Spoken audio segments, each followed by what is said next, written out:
जी अस्सलाम वालेकुम। कैफेट आज के लेक्चर का आगाज करते हैं। लेक्चर है जी हमारा 40। आज के लेक्चर में हम कोड ऑफ एथिक्स की प्रैक्टिकल एप्लीकेशन स्टार्ट करने जा रहे हैं और एग्जाम में भी वो हमें कोड ऑफ एथिक्स में प्रैक्टिस यही है उसकी चल रही है कि वो केस स्टडी बेस्ड क्वेश्चन पूछता है, रिप्रोडक्शन के नहीं।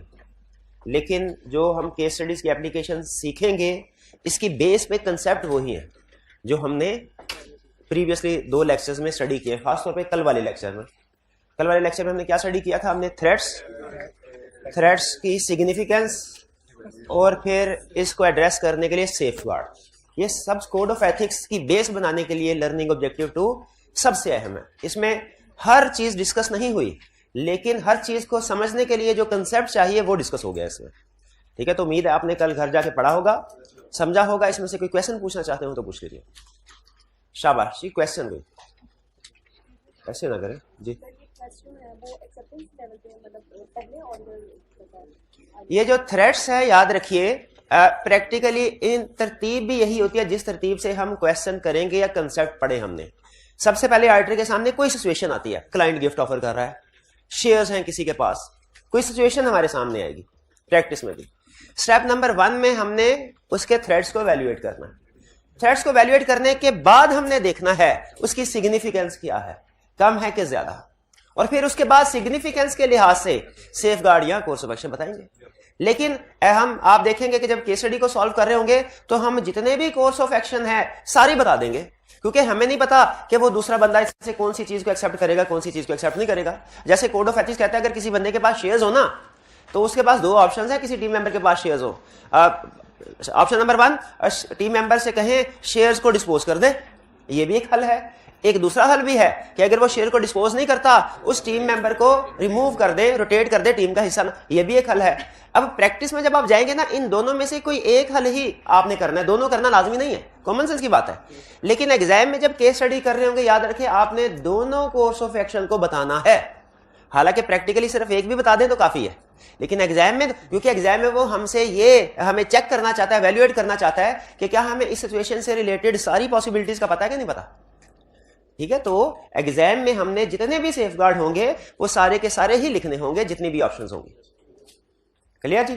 तो इसमें हमने कोड ऑफ एथिक्स की केस स्टडी को 3 हिस्सों में सॉल्व करना है। कौन कौन से 3 हिस्से? सबसे पहले तरतीब यही होगी, आइडेंटिफाई एंड एक्सप्लेन थ्रेड, फिर इवैल्यूएट सिग्निफिकेंस ऑफ थ्रेड, और फिर सेफगार्ड या कोर्स ऑफ एक्शन। शाबाश।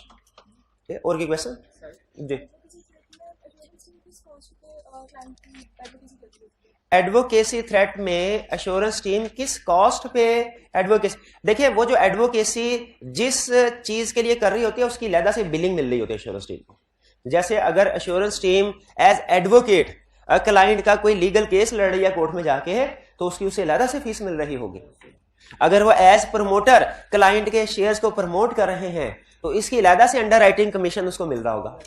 ठीक है, तो याद रखिएगा चार्टर्ड अकाउंटेंट्स सिर्फ ऑडिट ही नहीं करते बल्कि ऑडिट के अलावा भी बहुत सी सर्विसेज प्रोवाइड करते हैं, यानी इंश्योरेंस सर्विसेज भी प्रोवाइड करते हैं, नॉन इंश्योरेंस सर्विसेज भी प्रोवाइड करते हैं। शाबाश। और की क्वेश्चन जी?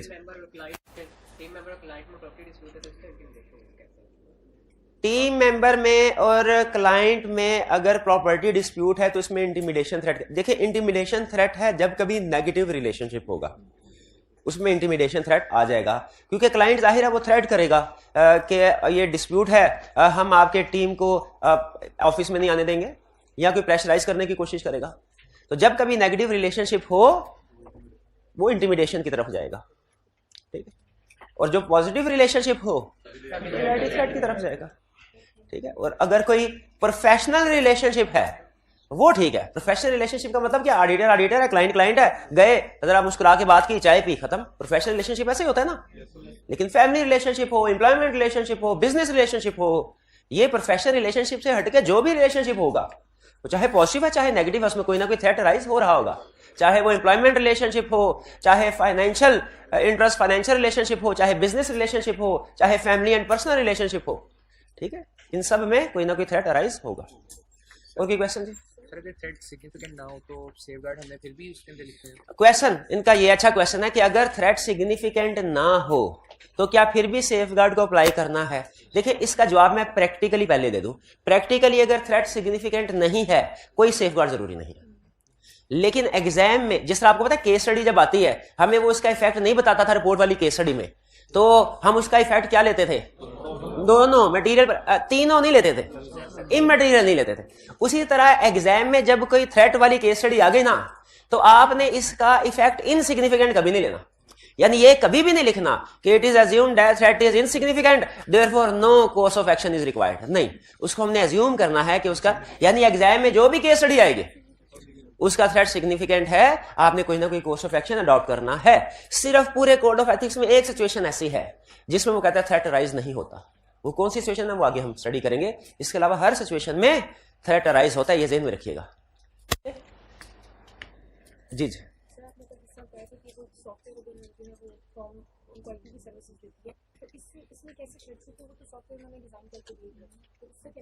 अच्छा, इनका क्वेश्चन है कि अगर कोई सॉफ्टवेयर डिजाइन करके दे दिया जाए अपने क्लाइंट को, इससे हमने कल ब्रीफली डिस्कस किया था सेल्फ रिव्यू थ्रेट अराइज होता है।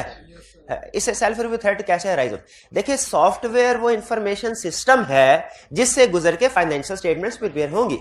सॉफ्टवेयर में बहुत से एरर्स हो सकते हैं। आपने शायद कभी ये सुना होगा कि कंप्यूटर एरर नहीं करता, ये बात गलत है।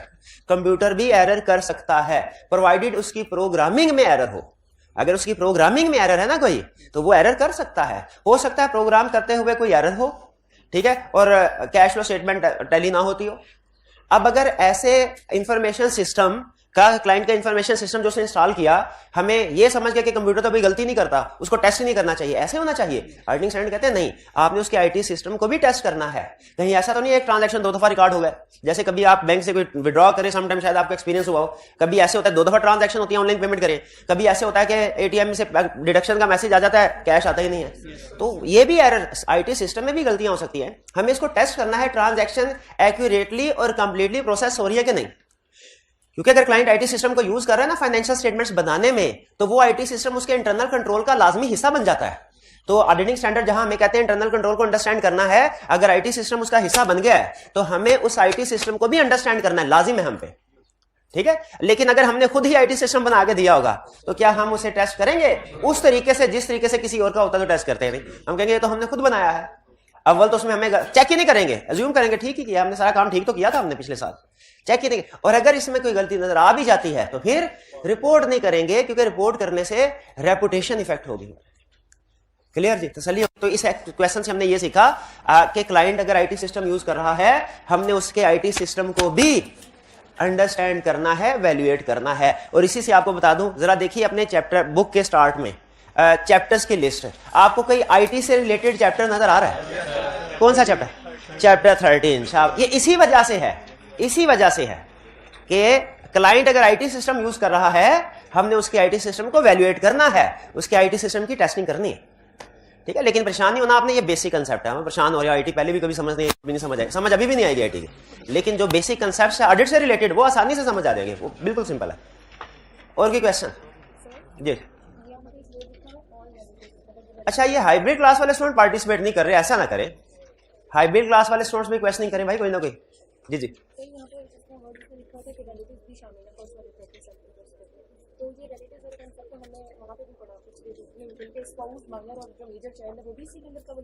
हाँ, शाबाश शाबाश। एक और उन्होंने अच्छा कंसेप्ट, अच्छा एक और चीज, हाइब्रिड क्लास में भी थोड़ी देर पहले मैं गया था, उनके क्वेश्चन मैंने नोटिस में कर लिया, वो इसीलिए नहीं पूछ रहे, लेकिन फिर भी पूछ लें तो बेहतर है।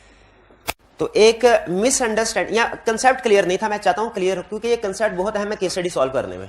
वो कंसेप्ट ये है कि जो लीगल रिक्वायरमेंट्स हैं चैप्टर 6 वाली, वो engagement partner, sorry legal requirements है वो पार्टनर्स पे एप्लीकेबल हैं, फर्म के, यानी फर्म के सारे पार्टनर्स पे एप्लीकेबल हैं, ठीक है। और जो कोड ऑफ एथिक्स की रिक्वायरमेंट्स हैं वो सारी इंगेजमेंट टीम पे एप्लीकेबल है। ये स्कोप आपने समझना, इसके बगैर केस स्टडी सॉल्व नहीं होगी, सही, ठीक है। यानी अगर कंपनीज एक्ट के मुताबिक पार्टनर के पास शेयर्स हैं तो प्रॉब्लम है, लेकिन अगर मैनेजर के पास शेयर्स हैं तो कोई प्रॉब्लम नहीं। लेकिन कोड ऑफ एथिक्स के मुताबिक अगर मैनेजर के पास शेयर्स हैं तो भी प्रॉब्लम, यानी कोड ऑफ एथिक्स का स्कोप वाइड है। यूं समझ लीजिए, अगर ये पूरी फर्म है ना, ये पूरी फर्म है, तो ये है फर्म के हेड पार्टनर और ये समझ लीजिए 4-5 पार्टनर्स हैं, ठीक है। हर पार्टनर की अपनी अपनी टीम है। कंपनीज एक्ट अप्लाई होता है यहां पे, ये इन पे कंपनीज एक्ट अप्लाई नहीं होता जूनियर एम्प्लॉइज पे, और जो कोड ऑफ एथिक्स अप्लाई होता है वो इन पे अप्लाई होता है। यानी सारे पार्टनर्स पे कंपनीज एक्ट अप्लाई होगा, बाकी के टीम पे कंपनीज एक्ट अप्लाई नहीं होगा, और जो कोड ऑफ एथिक्स होगा वो सब पे अप्लाई होगा, इधर भी अप्लाई हुआ। आपको कैफ लेवल पे वो इधर एप्लीकेशन सिखाया, लेकिन असल में कोड ऑफ एथिक्स सारी होता है, इन पे भी होता है, इन पे भी होता है, लेकिन वो इनकी केस स्टडीज आपको सीफैप लेवल में सिखाएगा, कैफ में नहीं। तो इन शॉर्ट कंपनीज एक्ट की रिक्वायरमेंट सारे पार्टनर्स पे अप्लाई होती हैं, पार्टनर्स के अलावा किसी एम्प्लॉय पे कंपनीज एक्ट की रिक्वायरमेंट अप्लाई नहीं होती। ये कंसेप्ट क्लियर है। और कोड ऑफ एथिक्स की रिक्वायरमेंट सारी टीम पे अप्लाई होती हैं, चाहे वो पार्टनर है चाहे वो जूनियर है। इसी तरह स्टूडेंट ने एक और क्वेश्चन पूछा, उसने कहा इससे हमें क्या सीखा कि कोड ऑफ एथिक्स की एप्लीकेशन वाइडर है कंपनीज एक्ट की निस्बत। इसी तरह एक और कंसेप्ट कंपनीज एक्ट में था कि कुछ रिलेटिव्स को भी कवर करता है, लेकिन कौन से रिलेटिव्स को कवर करता है? स्पाउस और माइनर चाइल्ड को। लेकिन कोड ऑफ एथिक्स क्या करता है? हर तरह के रिलेटिव को कवर करता है। हाँ, आगे चल के ये जरूर बताता है कि जो जितना क्लोज रिलेटिव होगा उसका थ्रेट उतना सिग्निफिकेंट, लेकिन थ्रेट हर रिलेटिव के केस में राइज होगा। ठीक है जी। और कोई क्वेश्चन? अच्छा, ये हाइब्रिड क्लास में कुछ स्टूडेंट ने क्वेश्चन पूछे थे। एक तो इवैल्यूएटिंग थ्रेट में जो बुक में लिखा हुआ है ना, वो कुछ जनरल से पॉइंट लिखे हुए हैं, शायद जो मैंने कल क्लास में बोले थे वो नहीं, क्योंकि मैंने जो कल क्लास में बोले थे ना वो थे केस स्टडी के हवाले से स्पेसिफिक, जबकि बुक में उसने जनरल पॉइंट। तो मैं एक दफा जनरल पॉइंट भी आपको पढ़ा देता हूं ताकि आप याद कर ले। मैं भी रटे वाले सवाल में पूछ ले, कभी आज तक पूछा नहीं, ना ही एक्सपेक्टेशन है कि पूछेगा, कभी नहीं पूछेगा, लेकिन फिर भी। वालेकुम अस्सलाम। एक मिनट भाई, जरा मैं कंक्लूड करूं फिर आपकी तरफ आता हूं। इवैल्यूएटिंग थ्रेट में, ठीक है, कि पहले कह रहा है chartered accountant should consider quantitative and qualitative factors in evaluating threat. कुछ फैक्टर्स क्वालिटेटिव होते हैं, कुछ क्वालिटेटिव क्या? नेचर ऑफ रिलेशनशिप क्या है? क्वालिटेटिव है। क्वांटिटेटिव क्या? कि जो शेयर्स हैं उनकी अमाउंट कितनी है। कह रहे सारे फैक्टर्स को सामने रखे, जो कुछ पॉलिसीज एंड प्रोसीजर प्रोफेशन में लेजिस्लेशन में बनाए गए होंगे जिससे उसको हेल्प मिलेगी इनको आइडेंटिफाई करने में और वैल्यूएट करने में। जैसे हमारे प्रोफेशन ने कोड ऑफ एथिक्स बनाया हुआ है, तो हमने कोड ऑफ एथिक्स के मुताबिक इसको वैल्यूएट करना है। कह रहे एग्जांपल ऑफ सच प्रोसीजर, कौन से प्रोसीजर भला? थ्रेट्स को वैल्यूएट करने के लिए। क्या? Corporate governance requirements, code of corporate governance companies में अप्लाई होता है। Educational training and experience requirements for the profession, effective complaint system which enable the chartered accountant and the general public to draw attention to unethical. Effective complaint system क्या? Organization के अंदर different boxes वगैरह लगा दिए जाए, selection boxes, complaint boxes, जिसके जरिए से ऑर्गेनाइजेशन में कोई अनएथिकल प्रैक्टिस को एम्प्लॉय कर रहा है तो दूसरा एम्प्लॉय चुपके से उसकी शिकायत लगा दे। And explicitly stated duty to report breaches of ethics require. Organisation में सबको कह दिया जाए अगर किसी को अनएथिकल कोई प्रैक्टिस नजर आ रही है, बात नजर आ रही है, तो वो रिपोर्ट कर दे। प्रोफेशनल और regulatory monitoring and disciplinary procedures, के प्रोफेशनल मॉनिटरिंग हो इन सारे प्रोसीजर्स की। ये नहीं कि सिर्फ कंप्लेन बॉक्स रख दिया तो काफी हो गया, हर हफ्ते हर मंथ एंड के ऊपर उस कंप्लेन बॉक्स को खोल के चेक भी करना है, क्या कंप्लेन्स आई है उनके ऊपर एक्शन भी लेना है। यह है प्रोफेशनल और regulatory monitoring and disciplinary procedure. इनसे क्या होगा? इन सारे ये जो प्रोसीजर ना, इनसे आपको थ्रेट को आइडेंटिफाई करने में और उसे वैल्यूएट करने में हेल्प मिलेगी। आइडेंटिफाई करने में और खासतौर पे वैल्यूएट करने में हेल्प। लेकिन याद रखें, ये जो वैल्यूएशन के फैक्टर्स है ना, ये जनरल फैक्टर हैं, ये केस स्पेसिफिक फैक्टर नहीं है। अगर कभी जनरल क्वेश्चन पूछ ले, जो कभी नहीं पूछेगा, लेकिन फर्ज कीजिए पूछ ले कि बताइए वो कौन से फैक्टर्स हैं जो रेलिवेंट है थ्रेट्स को वैल्यूएट करने के लिए, केस स्पेसिफिक नहीं, जनरल पूछ, तो फिर आप ये वाले लिखेंगे। लेकिन नॉर्मली वो केस स्पेसिफिक पूछता है, और केस स्पेसिफिक फैक्टर वही होंगे जो हम स्टडी करने जा रहे हैं। ठीक है। कंसीडरेशन ऑफ न्यू इन्फॉर्मेशन में क्या कंसेप्ट है? कहता है बाज़ औक़ात, अच्छा ये अच्छा कंसेप्ट है, कंसीडरेशन ऑफ न्यू इन्फॉर्मेशन। कितनी बुक थी? वो कह रहा है बाज़ औक़ात हमें कोड ऑफ एथिक्स की कंप्लायंस हो रही है कि नहीं, कहीं कोई थ्रेट तो नहीं है। ये हमें एट टाइम ऑफ एक्सेप्टेंस देखना चाहिए कि एक्सेप्टेंस के बाद भी देखना चाहिए। एक्सेप्टेंस के वक्त अगर कोई थ्रेट सामने नहीं नजर आया, एक्सेप्टेंस के बाद सामने आया, तो क्या अब कोई कोर्स ऑफ एक्शन अडॉप्ट करना चाहिए?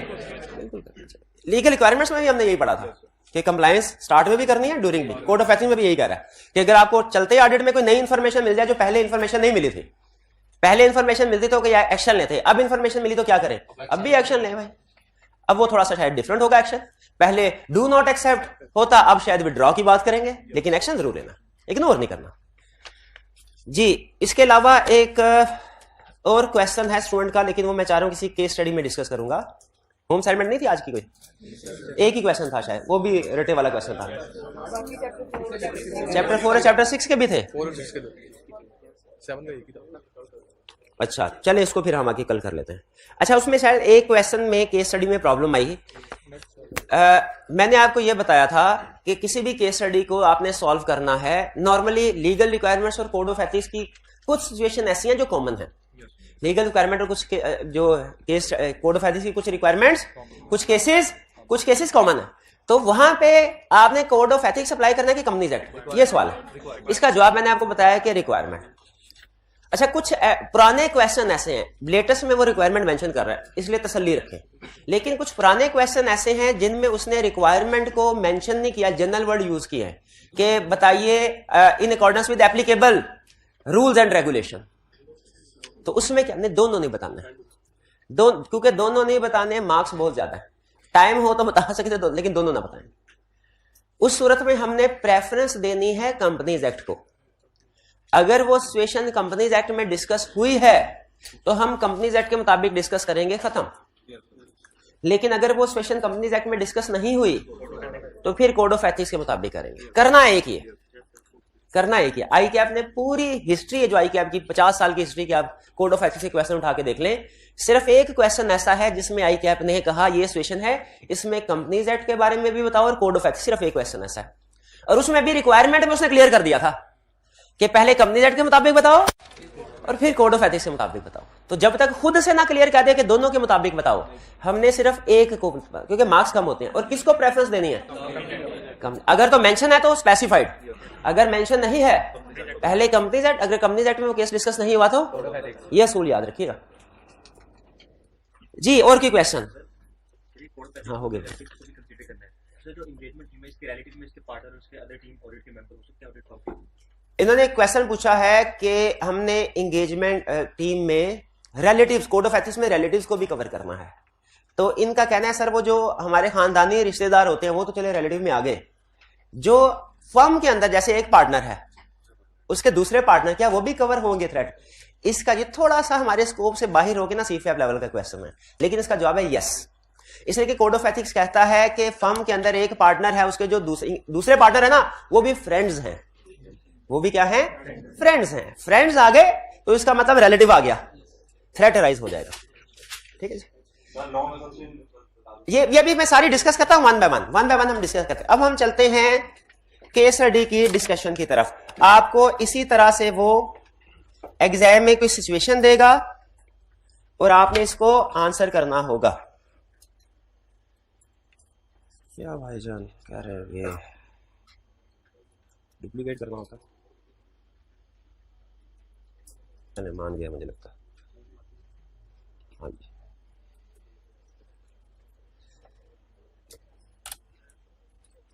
जी। अब आपके सामने वन बाय वन कोई सिचुएशन आएगी, ठीक है? इस सिचुएशन की तरतीब मैंने खुद सेलेक्ट की है, किताब में तरतीब कुछ हो रहा है, हम यहां पे किसी और तरतीब से पढ़ेंगे। ठीक है, जिस तरतीब से मैं पढ़ाता जाऊं आपने उस तरतीब से इसको पढ़ते जाना। फाइनेंशियल इंटरेस्ट, एग्जाम में कोई केस स्टडी आएगी जो कि फाइनेंशियल इंटरेस्ट पे बेस कर रही होगी और आपसे रिक्वायरमेंट उसकी वही होगी, तीन चीजें। क्या तीन चीजें? Valuate threat, sorry identify and explain threat, valuate threat, safeguard. Financial interest की क्लासिक एग्जांपल मैंने आपको क्या बताई थी? शेयर्स होल्ड करना। ठीक है, अगर कोई भी टीम मेंबर या उसके किसी रिलेटिव के पास शेयर्स हैं, किस क्लाइंट के? जिसका हम ऑडिट करने जा रहे हैं, तो थ्रेट्स क्या होंगे, वैल्यूएशन क्या होगी, उसको जिक्र करने जा रहे हैं। सबसे पहले थ्रेट्स, कौन सा थ्रेट होगा? Self interest threat. क्या कौन सा थ्रेट होगा? सेल्फ। अब उससे थोड़ा उसको बजाइए कि सिर्फ सेल्फ, उसको सेंटेंस फॉर्म में लिखा है। आपको पता है हम एग्जाम में सिर्फ याद करने के लिए हम सिर्फ मेन वर्ड याद करते हैं सेल्फ, लेकिन एग्जाम में लिखने के लिए सेंटेंस फॉर्म यूज करते हैं। तो सेंटेंस फॉर्म में उसने क्या लिखा कि holding financial interest for example share in audit client by team member और his relative creates self interest threat. Self interest threat. अच्छा, अब आपने एक गलती नहीं करनी, एग्जाम में जैसे ये क्वेश्चन आया एज इट इज छाप दिया। उसने कहा मिस्टर असलम के पास शेयर्स हैं, आपने लिखा holding of share by in audit client by a team member or his relative create self interest threat. 2 में से आधा नंबर देगा सिर्फ सेल्फ इंटरेस्ट थ्रेट का। आपने उसको जनरलाइज ही छाप दिया। आपको यह नहीं लिखना चाहिए, बल्कि आपको कैसे लिखना चाहिए, holding of share by Aslam in ABC private limited creates self interest threat.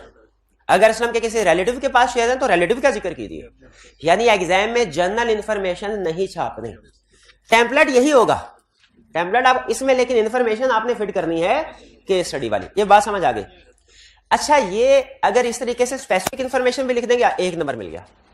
1 number अभी भी रहता है।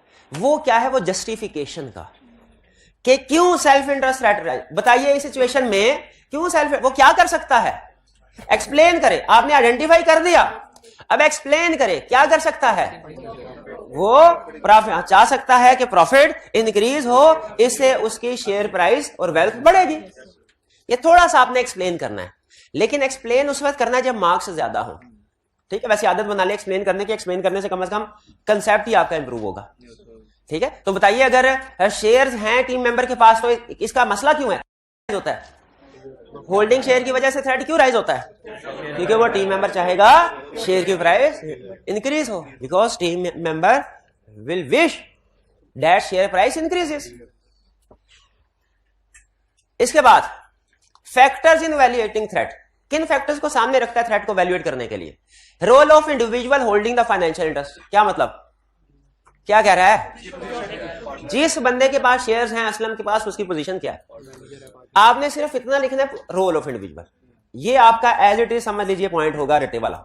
इसमें आपने याद रखिए, जब आपने थ्रेट्स को वैल्यूएट करना है ना, तो सिर्फ वो फैक्टर्स बताने हैं जो कंसीडर किए जाएंगे, कंक्लूजन नहीं देना कि considering above factors in my opinion threat is very significant, threat is नहीं, कंक्लूजन नहीं देना सिग्निफिकेंस का, सिर्फ फैक्टर्स लिखने हैं कि सिग्निफिकेंस को वैल्यूएट करने के लिए ये फैक्टर कंसीडर किए जाएंगे। रोल ऑफ इंडिविजुअल समझ आ गया ये। फिर इसके बाद nature of relationship if held by relative. भाई नेचर ऑफ रिलेशनशिप तो फैमिली एंड पर्सनल रिलेशनशिप में नहीं आता, उसमें भी आता, लेकिन यहां पे भी आता है। यहां पे कब आएगा, फाइनेंशियल इंटरेस्ट में, रिलेटिव के पास शेयर, टीम मेंबर के भाई के पास शेयर्स हैं, थ्रेट कुछ और है, स्पाउस के पास शेयर है, थ्रेट कुछ और है, उसके कजन के पास शेयर है, थ्रेट कुछ और है। तो यहां पे क्या कह रहा है, अगर शेयर्स रिलेटिव के पास है तो दोनों का नेचर ऑफ रिलेशनशिप देखा जाएगा। जितना क्लोज रिलेशनशिप, जनरल रूल क्या है, उतनी सिग्निफिकेंस ज्यादा। और यहां पे रोल ऑफ इंडिविजुअल में जितना हाई रोल उतनी सिग्निफिकेंस ज्यादा। Next, materiality of financial interest, क्या कहना चाह रहा है, शेयर्स की अमाउंट जितनी, रूल क्या होगा, जितनी ज्यादा अमाउंट उतना थ्रेट सिग्निफिकेंट। क्लियर, ये हमारे हो गए सारे फैक्टर्स इन वैल्यूएटिंग थ्रेट। अब बात करते हैं सेफगार्ड्स की। सेफगार्ड को अक्सर केस स्टडी में कोर्स ऑफ एक्शन के नाम से बुलाता है। सेफगार्ड, अच्छा आपकी कॉमन सेंस क्या कहती है, फर्ज कीजिए जरा आपको तैयार करते हैं अनसीन केस के लिए, वैसे आएगा नहीं अनसीन, लेकिन फिर भी कॉमन सेंस क्या कहती है, इस सिचुएशन में क्या होना चाहिए, शेयर को डिस्पोज, वो कहता है मैं नहीं करता, मेंबर को रोटेट कर दे। अच्छा, जब उसको रोटेट करेंगे या शेयर डिस्पोज करेंगे, उसके बाद तो सारा काम यस हो गया, न्यूट्रल हो गया, पहले वाले काम का क्या करना चाहिए, क्या फाड़ के फेंक दे, रिव्यू करवा ले, ताकि पता चल जाए उसने क्लाइंट को फेवर दिया कि नहीं, फेवर दिया तो उसको फारिग कर दे, वरना यूज कर ले। तो प्रीवियस वर्क को चेक करवाना है, ठीक है तो उसको यूज करें ताकि पिछला काम जाया ना हो। कह रहे member should notify firm about financial, हाँ कहते हैं सबसे पहला सेफगार्ड तो यह है कि मेंबर बताए, फर्म को ख्वाब आएगी कि हमारे किसी जूनियर टीम मेंबर के भाई ने शेयर खरीद लिया, फर्म को कैसे पता चलेगा, या उसने पर्सनली ट्रांजैक्शन कर ले, तो वहां उसका फर्ज है बताना पड़ा, बताए, ठीक है। और याद रखिए फर्म में, ये आपको फर्म के लिए ये आंखों देखा हाल आपको लेसन बता रहा हूं, अगर किसी क्लाइंट में आपका कोई भी इस तरह का फाइनेंशियल, एम्प्लॉयमेंट, पर्सनल रिलेशनशिप है, तो ये आपकी जिम्मेदारी है स्टार्ट ऑफ द एंगेजमेंट अपने मैनेजर को बता दें। अगर बाद में आपने छुपा लिया तो चीजें बाद में सामने आ ही जाती हैं, तो आपके खिलाफ स्ट्रिक्ट एक्शन लिया जाएगा, क्योंकि ये कोड ऑफ एथिक्स की वायलेशन है। तो सबसे पहले ये उस टीम मेंबर की जिम्मेदारी होती है जिसकी वजह से थ्रेट राइज हो रहा है कि वो बताए, ठीक है। Member should notify firm about financial interest, ठीक है। ये सेफगार्ड आप नॉर्मली लिखेंगे, लेकिन उस केस में नहीं लिखेंगे जब क्वेश्चन में क्लियरली कह दे कि engagement partner has informed that his brother holds shares. अगर केस स्टडी में उसने ये लाइन लिख दी तो फिर इसका मतलब है ये वाला सेफगार्ड लिखने की जरूरत नहीं है। क्यों नहीं है? बता चुका है वो। फिर member shell dispose of interest, सारा इंटरेस्ट डिस्पोज कर दे या इतना को डिस्पोज कर दे कि बाकी इमटेरियल हो जाए, इनसिग्निफिकेंट हो जाए। इमटेरियल की बजाय आप यहां पे इनसिग्निफिकेंट का वर्ड भी यूज कर सकते हैं। अगर ओरिजिनल कोड ऑफ एथिक्स आप पढ़े ना तो उसमें इमटेरियल की बजाय इनसिग्निफिकेंट का वर्ड यूज करते हैं, दोनों का मतलब एक ही है। लेकिन चूंकि हम ज्यादातर इमटेरियल का वर्ड यूज करते हैं इसलिए मैं प्रेफर इमटेरियल कर रहा हूं। आप इनसिग्निफिकेंट का वर्ड भी यूज कर सकते हैं और कहीं इनसिग्निफिकेंट आए तो आपको पता चल जाए ये इमटेरियल ही की बात कर रहा है। फिर कह रहा है डिस्पोज कर दो, नहीं डिस्पोज करता तो क्या करें? रिमूव कर दो टीम मेंबर को। और रिमूव करने के बाद या डिस्पोज करने के बाद अपॉइंट एप्रोप्रिएट रिव्यूअर। अच्छा, इस लाइन को समझने बार बार आएगी। अपॉइंट एक मुनासिब से रिव्यूअर को, मुनासिब सा रिव्यूअर का जिसका एक एक्सपीरियंस अच्छा हो, जो टीम का हिस्सा ना हो, who did not take part in the audit engagement, जो टीम का हिस्सा ना हो। क्यों? क्योंकि अगर टीम का हिस्सा हुआ तो वो बायस्ड हो सकता है। तो एक जैसे क्वालिटी कंट्रोल रिव्यू हम करवा रहे हो तो वो इंडिपेंडेंट, तो टीम के अलावा किसी दूसरे डिपार्टमेंट के बंदे को कहीं यार आके काम चेक कर ले, क्या ठीक है कि नहीं ठीक? ठीक है जी। अब देखें, अगर कोई टीचर, अकाउंटिंग के टीचर आपको काम ज्यादा देते हैं और 4 घंटे का आप कहते हैं सर काम बहुत ज्यादा है, उस्ताद कहते हैं नहीं ये काम 2 घंटे में हो जाएगा। आपने कहा सर किसी तीसरे बंदे से फैसला करवा लेना चाहिए कि नहीं, कि ये फेयर वर्क है कि नहीं फेयर। अब वो कौन होना चाहिए? वो उन टीचर का टीए होना चाहिए कि कोई टीए तो नहीं, वो कोई दूसरा जो इस टीम का हिस्सा ना हो, इंडिपेंडेंट हो। इसीलिए यहां पे वो कह रहा है who did not take part in the audit engagement, वो आके चेक करे क्या कि टू प्रोवाइड एडवाइस और review the work done by relevant team member. वो टीम मेंबर का रिव्यू करे जिसकी वजह से मसला आया है, और कोई एडवाइस देनी है तो एडवाइस दे दे कि मजीद काम करना चाहिए या नहीं करना चाहिए, वरना काम ठीक। क्लियर हो गया? ये इंडिपेंडेंट चार्टर्ड अकाउंटेंट जो आ रहा है, ये आखिरी, ये कंसेप्ट समझ आ गया। ये आपके बहुत से थ्रेड्स में आएगा, ये बहुत से थ्रेड्स में आएगा। नहीं, सिग्निफिकेंस यहां पे प्रॉफिट ही दिया होगा, यहां पे आपको खुद ही डिस्कस करना पड़ेगा कि significance depends on following factor. यहां पे वो ऑडिट रिपोर्ट की तरह आपने कैलकुलेशन नहीं करनी। कोड ऑफ एथिक्स के किसी क्वेश्चन में कैलकुलेशन नहीं है, स्वयं एक जगह पे, जहां पे वो कहता है कि अगर आपकी टोटल फीस का एक बड़ा हिस्सा एक ही क्लाइंट से जनरेट हो रहा है ना, तो उसमें थ्रेट है कि क्लाइंट आपके ऊपर हुक्मरानी कर सकता है। जब फर्म का ज्यादा हिस्सा एक ही ग्रुप से आ रहा होता है ना, हिस्ट्री में ऐसी एग्जांपल्स हैं, वो फर्म क्लाइंट के इशारों पे नाच रही थी, सॉरी फर्म क्लाइंट के इशारों पे चल रही थी। क्यों? इस वजह से क्योंकि ऑडिट के साथ बहुत सी कंसल्टेंसी सर्विसेज भी क्लाइंट को प्रोवाइड की। और याद रखिएगा, हमारे पार्टनर हमें बताया करते थे, कहते थे ऑडिट में रिस्क ज्यादा है, पैसा कम है। रिस्क किस चीज का ज्यादा है कि अगर आपने कोई एक प्रोसीजर भी जो रिक्वायर्ड बाय आईएएस है ना परफॉर्म नहीं किया, आप क्लाइंट ने केस कर दिया, आप फारग है, खुद सोचे। और फीस कम होती है नॉर्मली। क्यों फीस वाला कम होती है कंपैरेटिवली? इसलिए कि क्लाइंट इसको एक वैल्यू एडेड सर्विस नहीं समझता। वो कहता है तो लीगल रिक्वायरमेंट है, लीगल रिक्वायरमेंट ना होती हम ना करवाते। आप भाई हमारा प्रॉफिट है, क्लाइंट कहता है हम उस बंदे को प्रॉफिट नहीं दें, अपना फीस पैसे नहीं देंगे जो हमें ये बताए कि इतना प्रॉफिट है। हम उस बंदे को पैसे देंगे जो हमारा प्रॉफिट बढ़ाए। वो टैक्स की एंगेजमेंट होना, कहता है सर टैक्स बचाएं हमारा, जितना टैक्स बचाएंगे आधा आपका। वो तो बताएं कितना, मिलियंस में टैक्स होगा, उसमें जाके ऑडिट में खज्जलवार होते रहे। और फिर लेकिन फिर भी ऑडिट की वजह से क्लाइंट, जैसे होता है ना बाज़ औक़ात के एक प्रोडक्ट को घाटे में बेच दो, दूसरी प्रोडक्ट फायदे में आ जाएगी। बहरहाल तो ये एप्रोप्रिएट रिव्यूअर, ये बात समझ आ गई आपको? अच्छा, ये स्ट्रक्चर समझ आया कोड? अगर ये स्ट्रक्चर समझ आ गया तो यकीन कीजिए कोड ऑफ एथिक्स की केस स्टडी आपको सॉल्व करना आ गई। अब सिर्फ यह है कि आपने उसकी क्वेश्चन की इंफॉर्मेशन को डिकोड करना होगा कि जो उसने केस बनाया ना, ये कौन सी वाली सिचुएशन है, ये पर्सनल रिलेशनशिप है, ये फाइनेंशियल रिलेशनशिप है, ये एम्प्लॉयमेंट रिलेशनशिप है। आपने सही लिंकिंग कर दी, केस स्टडी सॉल्व। लेकिन स्टिल आप कुछ गलतियां करते हैं, ठीक है, जो हम अच्छा काम करने का वैसे मुझे शौक तो बहुत है, लेकिन काम मेरे से होता नहीं है, ये सच बता रहा हूं, दोनों बातें सच है। शौक मुझे है, बिल्कुल है, लेकिन मेरे से होता भी नहीं है, ये बात भी सच है। लेकिन मैं कोशिश करते रहता हूं, कभी ग्रिप आ जाएगी, एफिशिएंसी बढ़े ना तो फिर प्रैक्टिस में आ जाते हैं। बहुत सी चीजें मैं करना चाहता हूं लेकिन अभी पेंडिंग में है, लेकिन मेरा पूरा इरादा है कि मैं उनके ऊपर काम करूं। एक और आइडिया हमारे आपस में बैठे थे टीम टीएस वगैरह, उनकी तरफ से भी आया एक आइडिया अच्छा कि सर एक रिजल्ट के बाद ना बड़ी कॉमन एक प्रॉब्लम आती है, बच्चे कहते हैं सर हमारा पेपर बिल्कुल ठीक किया हमने लेकिन फेल हो गए। बच्चे को अपनी प्रॉब्लम का पता नहीं है, बच्चे को अपनी प्रॉब्लम का पता नहीं है, और हमें उस बच्चे की प्रॉब्लम कंसेप्ट में नहीं है। ये मेरा खुद इस बात का गवाह हूं, जो फेल हो, जो खासतौर पे 40+ में स्टूडेंट फेल होते हैं ना, उनमें और पास होने वालों के कंसेप्ट में 19-20 का भी फर्क नहीं होता, बल्कि बाज़ औक़ात 40 वाले का कंसेप्ट ज्यादा अच्छा होता है। प्रॉब्लम किस चीज की होती है? प्रॉब्लम होती है प्रेजेंटेशन की। कुछ चीजें ऐसी हैं, छोटी छोटी चीजें ऐसी हैं, मैंने खुद, अब देखिए जो हम टीचर्स होते हैं ना, हमारे पास टाइम कम होता है, तो हमने टीम को कहा होता है कि इस पेपर को चेक कर लो, लेकिन उसमें कुछ ऐसी चीजें होती हैं जो कि छोटी छोटी हैं, वो हमारे असिस्टेंट उनको नहीं वैल्यूएट कर पाते, उस्ताद की आंख उसको देख लेते हैं। ठीक है, जैसे मैं वैसे ही सरसरी तौर पे मैं देख रहा था, एक स्टूडेंट ने टेस्ट अटेम्प्ट किया, उसने कहा था ऑडिटर क्वालिफाइड ओपिनियन एक्सप्रेस करेगा और बेसिस फॉर ओपिनियन में मिस स्टेटमेंट को एक्सप्लेन करेगा। आपको शायद इसमें कोई प्रॉब्लम नहीं नजर आ रही होगी, लेकिन उसे बेसिस में बेसिस फॉर ओपिनियन नहीं, बेसिस फॉर क्वालिफाइड ओपिनियन लिखना चाहिए था। इस तरह की छोटी छोटी चीजें हैं। तो हम एक एक्सरसाइज करने की कोशिश कर रहे हैं, मुश्किल है लेकिन के स्टूडेंट्स, आप लोगों के जो टेस्ट होते हैं ना, इनमें से इस तरह की जो गलतियां हैं वो निकाल के आपके सामने प्रेजेंट की जाए कि ये एक बच्चे का, उसमें हम आइडेंटिटी जो है उसको हाइड कर देंगे। ठीक है, आइडेंटिटी हाइड कर देंगे और पेपर आपके सामने होगा, प्रेजेंटेशन आपके सामने होगी और हम आपको बता रहे होंगे इस क्वेश्चन की ये रिक्वायरमेंट थी, बच्चे ने ये लिखा, असल में ये लिखना था। ठीक है, इस तरह की चीजें, इससे वो आपका जो प्रेजेंटेशन वाली प्रॉब्लम है ना, उम्मीद है कि वो ठीक होगी। क्योंकि हमारा इस वक्त जो बच्चा इस क्लास का फेल हो रहा है ना, वो कंसेप्ट की वजह से नहीं हो रहा, कंसेप्ट की वजह, कंसेप्ट ठीक हो चुके हुए हैं, कंसेप्ट ओके हैं। अब हमने नेक्स्ट लेवल जो है प्रेजेंटेशन उसके ऊपर काम करना है। ठीक है, मैं आपके साथ इसलिए शेयर कर रहा हूं कि मैं अगर सुस्त पढ़ भी जाऊं ना, तो आपने मुझे 2-4 दिन के बाद याद करवा देना है कि सर वो टेस्ट हुए हैं ना, ठीक है, टेस्ट वापस मिल गए, नंबर पता चल गए, उसमें जो गलतियां वो जरा क्लास में डिस्कस कर दें। ठीक है, तो इस मैं ये बात यहां से शुरू हुई थी, समझ आ गया आपको कैसे, लेकिन इसमें भी आपने भी गलतियां करनी है। अभी आपने एज इट इज छापे मारने हैं, वो सिचुएशन फिट हो गई, एज क्वेश्चन की स्पेसिफिक इंफॉर्मेशन को यूज नहीं करना।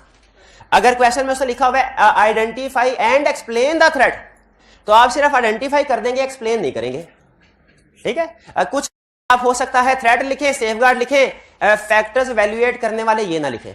तो ये जैसे जैसे गलतियां आपके सामने आती जाएंगी, आपके जहन में भी बैठती जाएंगी। ये क्लियर हो गया, लेकिन ये बहरहाल एक सैंपल केस था, अगर ये आपको समझ आ गया तो बाकी भी केस स्टडी इसी फॉर्मेट के मुताबिक है। आगे चलते हैं जी। नेक्स्ट सिचुएशन है लोन्स एंड गारंटी। अच्छा, कोड ऑफ एथिक्स अगर आप, सॉरी लीगल रिक्वायरमेंट्स अगर आप देखें ना, लीगल रिक्वायरमेंट सिर्फ वन वे लोन को डिस्कस कर रही थी। वन वे लोन का मतलब क्या है? जब ऑडिटर इंडेटेड हो, फर्म इंडेटेड, जब कंपनी इंडेटेड हो, वो नहीं डिस्कस कर, वन वे था। और ऑडिटर में भी वो कहते थे जब पार्टनर इंडेटेड हो, फर्म, बाकी के टीम मेंबर नहीं। लेकिन ये कोड ऑफ एथिक्स है, ये क्या करेगा, जो जगह उसने छोड़ दी थी उनको भी पूरा करेगा। ये टू वे कंसेप्ट बताएगा, ये ध्यान में रखिएगा। सबसे पहले वो क्या कह रहा है, थ्रेट कह रहा है लोन या गारंटी अगर आपने ली हो, it creates self interest threat.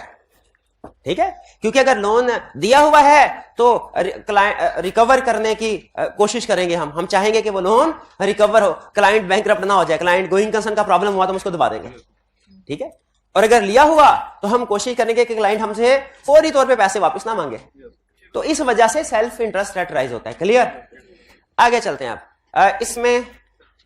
Next, loans and guarantee to an audit client. देखें, टू एन ऑडिट क्लाइंट और केस बन जाएगा, फ्रॉम एन ऑडिट क्लाइंट और केस बन जाएगा। टू एन ऑडिट क्लाइंट का मतलब क्या है, फर्म ने क्लाइंट को लोन दिया है, ऐसा रेयर होता है, लेकिन बहरहाल कोड ऑफ एथिक्स ने डिस्कस किया कि ऐसे हो सकता है। तो फिर क्या होगा, कह रहा है लोन दिया जा सकता है ऑडिट क्लाइंट को सिर्फ उस वक्त, कब, जब इमटेरियल होगा। किसके लिए?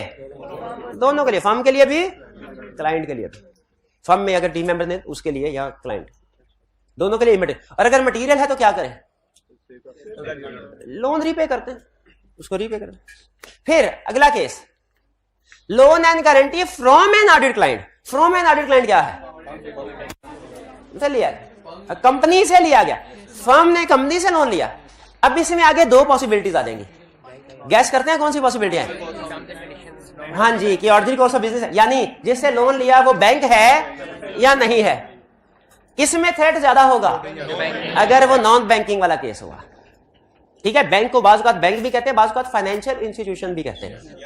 कहता है if audit client is a bank और सिमिलर इंस्टीट्यूशन, तो फिर इसका मतलब क्या है, थ्रेट कम होगा। ये ध्यान में रखिए, माइंड पहले बना लें, इस सिचुएशन में थ्रेट कम होगा। Loan shall be accepted if it is under normal lending procedure and terms and condition. कह रहा है लोन एक्सेप्ट कर लो, लोन एक्सेप्ट कर लो, शर्त क्या है?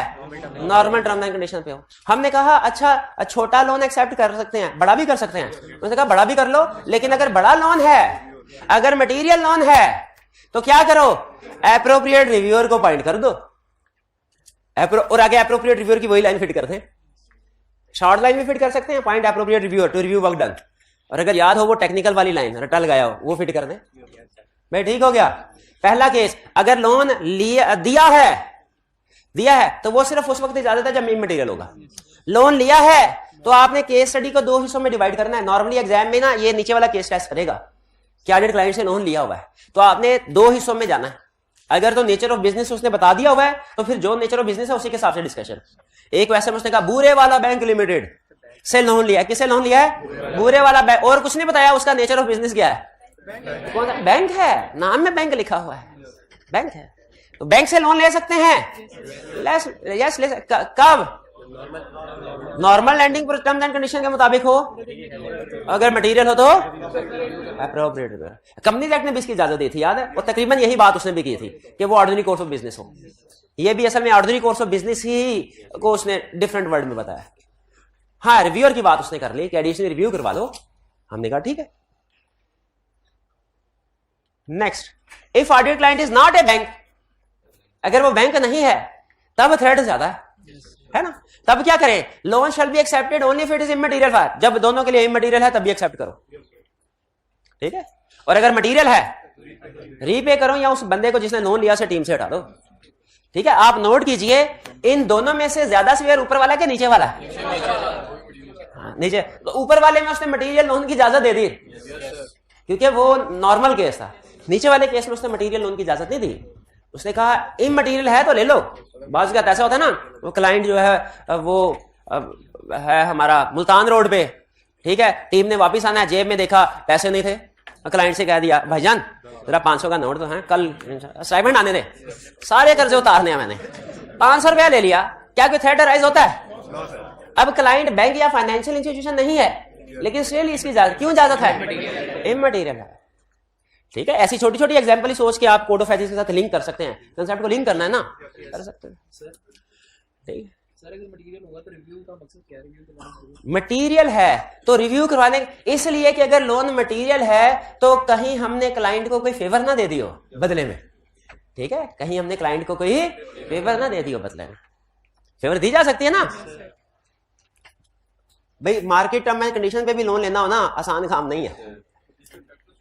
फैक्टर्स किधर? शाबाश शाबाश। भाई ने कहा फैक्टर्स किधर है, उसने डिस्कस नहीं किए हुए, नहीं ना दिया, कहिए अल्हम्दुलिल्लाह, अल्हम्दुलिल्लाह, ठीक है। शुक्र है अल्लाह का कि उसने डिस्कस नहीं किए, नहीं किए, पूछेगा भी नहीं। जिस चीज के फैक्टर डिस्कस नहीं किए पूछेगा भी नहीं, पूछेगा भी नहीं। वैसे अगर आप में प्रोफेशनल जजमेंट आ रही है ना, कोड ऑफ एथिक्स ने नहीं बताए हुए, आप बता सकते हैं इसके सिग्निफिकेंस के फैक्टर किस पे डिपेंड करेंगे? मेंबर का रोल, मटीरियलिटी, अमाउंट ऑफ। शाबाश शाबाश, ये 2-3 पॉइंट ये। लेकिन उसने कोड ऑफ एथिक्स में डिस्कस नहीं किया, नहीं पूछेगा। लेकिन आपसे मैंने फिर क्यों पूछा? एग्जाम में फर्ज कीजिए अगर वो पूछ भी लेता है आपसे फैक्टर्स, तो आप फौरी तौर पे उसको बता सकें। फैमिली एंड पर्सनल रिलेशनशिप, ठीक है। फैमिली कोई रिश्तेदारी या पर्सनल कोई दोस्ती है। थ्रेट क्या है? Family and personal relationship with client, personal client के employees creates self interest threat, familiarity threat और इंटिमिडेशन थ्रेट, ठीक है। क्रिएट क्यों भला ये थ्रेट क्रिएट होते हैं? इसलिए कि अगर हमारा रिलेटिव क्लाइंट पे काम कर, अभी एक्सप्लेनेशन दे रहा हूं आपको, क्लाइंट पे काम कर रहा है तो हम उसके साथ अपने पर्सनल रिलेशनशिप की वजह से उसको फेवर देने की कोशिश करेंगे, ठीक है जी। अच्छा, ये वाली थ्रेट्स पिछले वाले थ्रेट से डिफरेंट है, क्यों भला? हाँ, इसमें थ्रेट्स ज्यादा आ रहे हैं। कौन कौन से थ्रेट आ रहे हैं? थ्रेट, फेमिलियरिटी थ्रेट और इंटिमिडेशन थ्रेट। इंटिमिडेशन थ्रेट वैसे तो एक चीज याद रखिएगा, एक और चीज असूल बता रहा हूं। अब हमने जो एक्सप्लेनेशन देनी है, जो कोर्स ऑफ एक्शन बताना है, याद रखे वो सिचुएशन का होता है, थ्रेट का नहीं।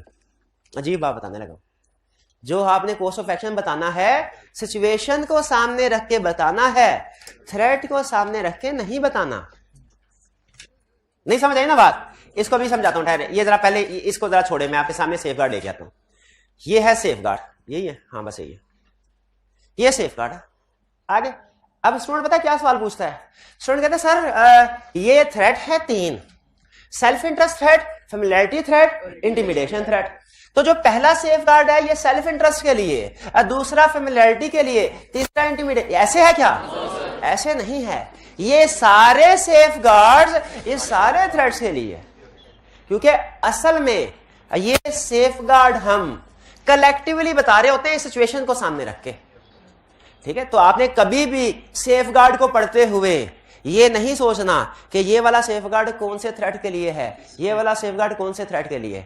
जितने भी सेफ गार्ड हैं वो कलेक्टिवली सारे थ्रेट्स के लिए। अच्छा, इस सिचुएशन में अराइज हुआ हमारा self interest threat, familiarity threat और इंटिमिडेशन थ्रेट। ठीक है, वैसे ये तो आपको समझ आ गई ना क्यों थ्रेट अराइज हो रहे हैं? क्योंकि हम अपने उस रिलेटिव को जो क्लाइंट में एम्प्लॉय है उसको फेवर देने की कोशिश करेंगे। आपने सिर्फ इतना सोचना, इससे अगर आप जिंदगी आसान रखना चाहते हैं इतना काफी है। आपको फर्दर ये सोचने की जरूरत नहीं सेल्फ इंटरेस्ट थ्रेट क्यों राइज हो रहा है भाई, ये तो रिलेशनशिप है, ये तो पर्सनल, इसमें तो सिर्फ फैमिलियरिटी थ्रेट होना चाहिए, सेल्फ इंटरेस्ट थ्रेट क्यों राइज हो रहा है भाई?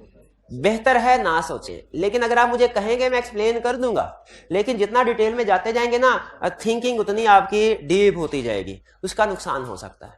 ठीक है, बहरहाल मैं ब्रीफली जल्दी से बता देता हूं ताकि आप समझ ना पाए मैंने क्या बताया।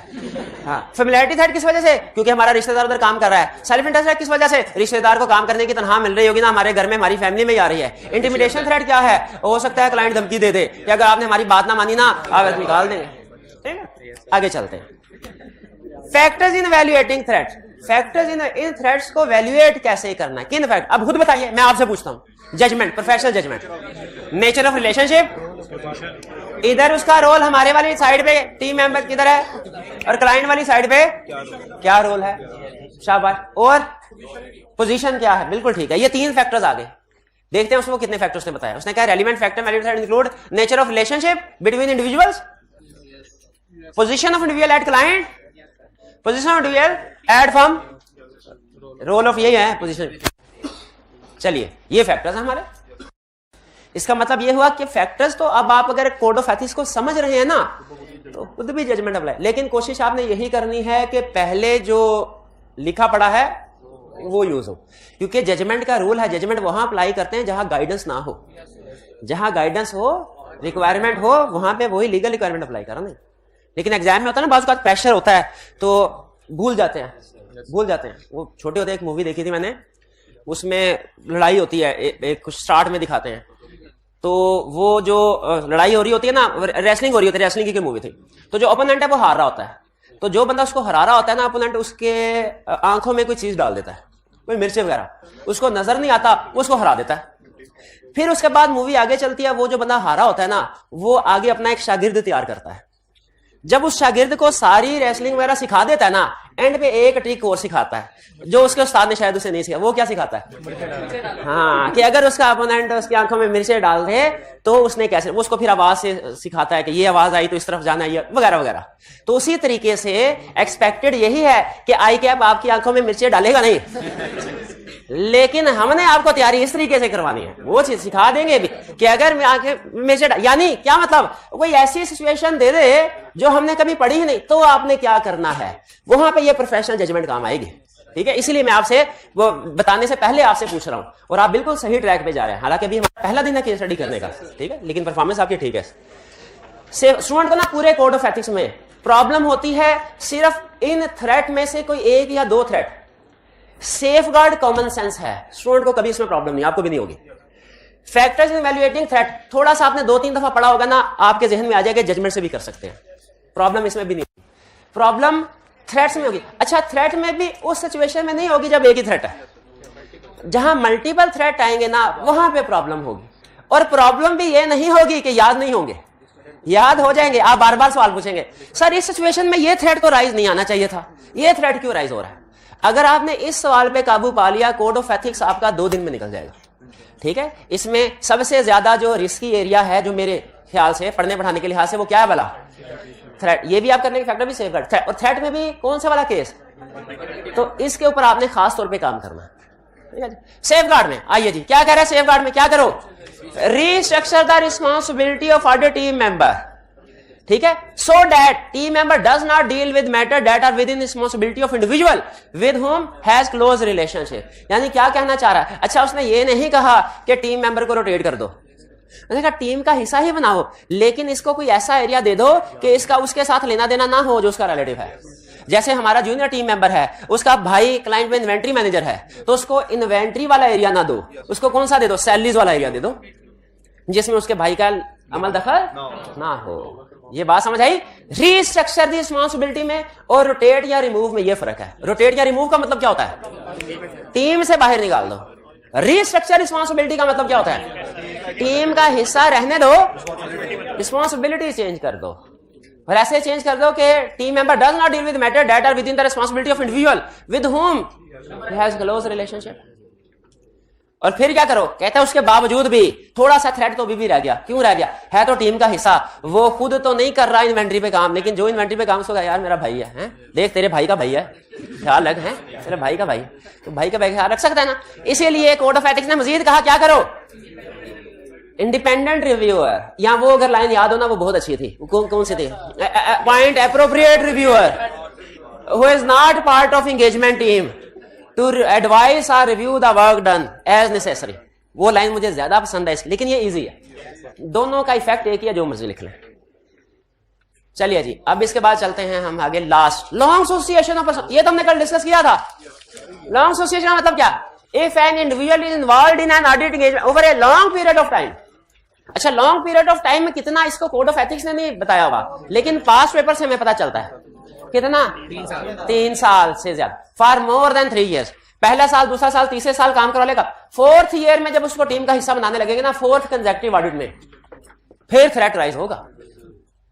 और एग्जाम में अगर वो मैनी ईयर्स का वर्ड यूज करता है, इसका मतलब है मसला है। तो अगर लंबे अरसे तक हिस्सा है तो कौन सा थ्रेट राइज होगा? फेमिलियरिटी थ्रेट एंड, अब वो मसला है, आया ना मसला है सर, फेमिलियरिटी थ्रेट तो समझ आ रहा है, सेल्फ इंटरेस्ट है। तो जिंदगी आसान रखें, जिंदगी आसान रखें, याद कर लें, वरना समझाने को समझाया जा सकता है। ठीक है, अगर आप, लेकिन पहले आप ये मुझे याद करके दिखाएं। मैं चाहता हूं पहले अहम चीज कवर कर लें, दूसरी चीज बाद में मुझे याद करके दिखाएं। फिर जिस दिन आप कहेंगे ना सर याद हो गया, आप एक्सप्लेन करें कि ये सेल्फ इंटरेस्ट थ्रेट क्यों राइज होता है, तो उस दिन मैं आपको बता दूंगा। लॉन्ग एसोसिएशन पक्का क्लाइंट होता है, पक्के क्लाइंट से फिक्स स्ट्रीम ऑफ इनकम आ रही होती है। जैसे कुछ स्टूडेंट होते हैं ना हमारे पक्के, अंदाजा होता है अगली दफा हाँ, तो उनके साथ एक पर्सनल रिलेशनशिप तो होता ही है, स्टूडेंट टीचर बाप बेटा, पर्सनल रिलेशनशिप तो होता ही है, साथ साथ सेल्फ इंटरेस्ट थ्रेट भी है। ठीक है, सेल्फ रिव्यू भी आ सकता है। नहीं, सेल्फ रिव्यू थ्रेट तब आता जब वो क्लाइंट का कोई काम कर रहा होता, जब वो फाइनेंशियल स्टेटमेंट्स प्रिपेयर करने में, अकाउंटिंग रिकॉर्ड प्रिपेयर करने में किसी ना किसी दर्जे में इन्वॉल्व होता, किसी ना किसी दर्जे में इन्वॉल्व होता, तब सेल्फ रिव्यू थ्रेट होता। देखे 3-4 साल हो गए हैं, लेकिन है वो ऑडिटर ही है, वो इसको वो टेम्परेरी पर्सनल असाइनमेंट के साथ मिक्स ना करें, जिसमें 3 महीने के लिए हम अपना बंदा भेज देते थे और वो उधर काम करके आता था, उसमें वो क्लाइंट बन जाता था थोड़े अरसे के लिए सही। इसमें वो चाहे 10 साल हो जाएं, लेकिन रहेगा वो ऑडिटर ही, काम वो ऑडिट का ही करेगा। चलिए जी, factors in evaluating level of threat, guess कीजिए, खुद से गलत भी हो जाए कोई प्रॉब्लम नहीं। कितनी टाइम पीरियड, कितनी देर तक रहा है, रोल क्या था उसका, जो, और नहीं रिलेशनशिप नहीं है इसमें, इस सिचुएशन में लॉन्ग एसोसिएशन में कहीं पर रिलेशनशिप नहीं है। चलिए ठीक है, काफी। फैक्टर लेंथ ऑफ टाइम, वही बात आ गई, आपने पिक कर लिया, सही पिक कर लिया, जितना ज्यादा अरसे तक उतना ज्यादा थ्रेट। फिर रोल ऑफ इंडिविजुअल, ये भी पिक कर लिया आपने। और तीसरा क्या, closeness of individual with management, कि इस अरसे में वो मैनेजमेंट के कितना क्लोज हो गया है। ठीक है, दोस्ती कितनी बढ़ गई। सेफगार्ड्स क्या होंगे आपके ख्याल में, गैस कीजिए। सेफगार्ड क्या, एप्रोप्रिएट रिव्यूअर कर ले, इसको टीम का हिस्सा ही ना बनाएं, रोटेट कर दें, हाँ शाबाश, के रीस्ट्रक्चर कर दें, मेरा ख्याल है रीस्ट्रक्चर से ज्यादा रोटेट वाली ऑप्शन बेहतर है, क्योंकि रीस्ट्रक्चर करके भी तो मैनेजमेंट वही है, तो वो तो थ्रेट वही पे रहेगा। बहरहाल देखते हैं वो क्या, rotate the individual and determine the time for which it will not become part of team again. यानी दूसरे लफ्ज में पता है क्या कह रहा है, rotate the individual and determine cooling of period, कितने अरसे तक उसे साइड पे रखना है। वो डिपेंड करता है रोल के ऊपर। कोड ऑफ C5 लेवल पे केस स्टडी वो आपको बताता है कि अगर ये पार्टनर है ना तो फिर इसके लिए हो सकता है 7 साल हो, कोई दूसरा बंदा है अगर उसके मैनेजर उसके लिए 5 साल और जो उससे नीचे 3 साल हो, वो एक अलग चीज है, वो हमारे सिलेबस में नहीं है। लेकिन कह रहा है डिटरमिन कीजिए आपने जब इसको अलग करना है, ये तो नहीं कि अगले साल फिर इसको भेज दें, कुछ ना कुछ गैप चाहिए ना, वो कितने टाइम पीरियड का वो डिटरमिन करें। Restructure responsibility of individual on that, यानी उसने ये भी बता दिया कि रीस्ट्रक्चर रिस्पॉन्सिबिलिटी को रीस्ट्रक्चर भी कर सकते हैं। ये उस सूरत में होता है जिस क्लाइंट के डिफरेंट ऑफिसेज होते हैं, कि अगर आप एक ही ऑफिस में बार बार ऑडिट करते रहे हैं, जैसे हम लाहौर में काम करते हैं, लाहौर वाली ब्रांच का ही 6-7 साल से कर रहे हैं ऑडिट, तो बेहतर है कि हमें ही रिमूव कर दिया जाए। लेकिन एक और ऑप्शन दिया, क्या अब की बार कराची ऑफिस चले जाए, तो रीस्ट्रक्चर भी उसने बताया। एप्रोप्रिएट रिव्यूअर, क्यों भला ये क्यों कह रहे हैं, काम को रिव्यू कर ले, ठीक है, बिल्कुल जो ऑलरेडी काम किया हुआ है, यानी रोटेशन से पहले या रीस्ट्रक्चरिंग से पहले का अगर कोई काम है वो कर, ठीक, क्लियर हो गई बात जी। रोटेट और रीस्ट्रक्चर में क्या फर्क है? रोटेट का मतलब है उसे टीम का हिस्सा ही ना बनाना, निकालना, ठीक है, और रीस्ट्रक्चर का मतलब है उसकी पोजीशन चेंज है टीम का हिस्सा। ए भाई उठ उठ उठ, इधर जाके बैठ, इधर जाके बैठ, भाई जा बैठ, उधर बैठ, बैठ जा बैठ जा बैठ जा। ये क्या है? Restructuring responsibility. ए भाई अब समझ गया ना, ये क्या है? रिमूवल या रोटेट, ठीक है, रोटेट या रिमूवल ज्यादा स्वेयर एक्शन है, ज्यादा स्वेयर एक्शन। आपने कहा कि हम इसको कराची के ऑफिस में शिफ्ट करें, तो ये तो रीस्ट्रक्चर नहीं होगा, रोटेट होगा। नहीं, ये हाँ ये रीस्ट्रक्चर, बिल्कुल कराची के ऑफिस में शिफ्ट कर देंगे, ये रीस्ट्रक्चर की एग्जांपल ही दिया मैंने, ये रीस्ट्रक्चर कर रहे हैं हम उसको, यानी है हमारी एंगेजमेंट टीम का हिस्सा ही, लेकिन हमने उसकी रिस्पॉन्सिबिलिटी ऐसे कि जिस मैनेजमेंट के साथ उसकी क्लोजनेस रही है वो चेंज कर दी हमने। लॉन्ग एसोसिएशन में नहीं, थ्रेट ऑफ डिसमिसल नहीं, थ्रेट ऑफ डिसमिसल तब होगा जब क्लाइंट हमें धमकी देगा, जब कोई हम क्वालिफाइड ओपिनियन एक्सप्रेस करने लगते हैं नॉर्मली, तब क्लाइंट धमकी देता है। Independent quality control review of engagement, ये भी कह दिया, ये इंडिपेंडेंट क्वालिटी, ये कोई स्टूडेंट बताए, appoint appropriate reviewer to review the work done by individual, इसमें और independent quality control review of engagement में क्या फर्क है?